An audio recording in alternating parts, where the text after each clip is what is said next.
अंतरिक्ष से लेकर पृथ्वी तक और पेड़ पौधों से लेकर विश्व शांति तक हिंसा से दूर सुख और समृद्धि की कामना करते इस पाठ को अथर्ववेद ने सनातनियों तक पहुंचाया।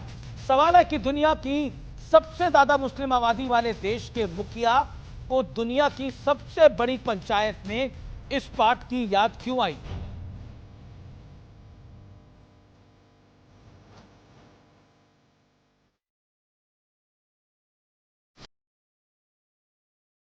नमस्कार, मेरा नाम अमीश देवगन है और तथ्य में आज आपका अभिनंदन है। आज बात इंडोनेशिया के सनातनी संदेश की। संयुक्त राष्ट्र महासभा की बैठक सजी थी और मौका था इंडोनेशिया के राष्ट्रपति प्रबोवो सुबियांतो का। इंडोनेशिया दुनिया का सबसे ज्यादा मुस्लिम आबादी वाला देश है और किसी ने शायद सपने में भी नहीं सोचा होगा कि उस देश के राष्ट्रपति जब मंच पर आएंगे तो इजराइल के पक्ष में बात करेंगे। उन्होंने कहा हमें इजराइल के वजूद को, उसकी सुरक्षा को स्वीकार करना होगा, उसका सम्मान करना होगा और उसे सुरक्षा की गारंटी भी देनी होगी, तभी हम सच्ची शांति पा सकेंगे।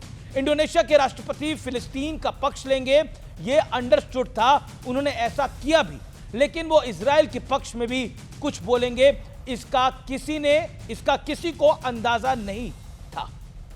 इसे आप इंडोनेशिया के राष्ट्रपति की प्रोग्रेसिव सोच भी कह सकते हैं, क्योंकि धर्म के नाम पर मारने और काटने की बातें तो बहुत सारे देश कर रहे हैं और बहुत सारे लोग कर रहे हैं। कुछ तो मार काट करते भी हैं, कुछ देशों ने तो ऐसे आतंकी संगठन खड़े कर दिए हैं जो धर्म के नाम पर बेगुनाहों के खून को बहा रहे हैं। ऐसे दौर में इंडोनेशिया के शांति पाठ ने दुनिया के बड़े बड़े देशों को आईना दिखाया है।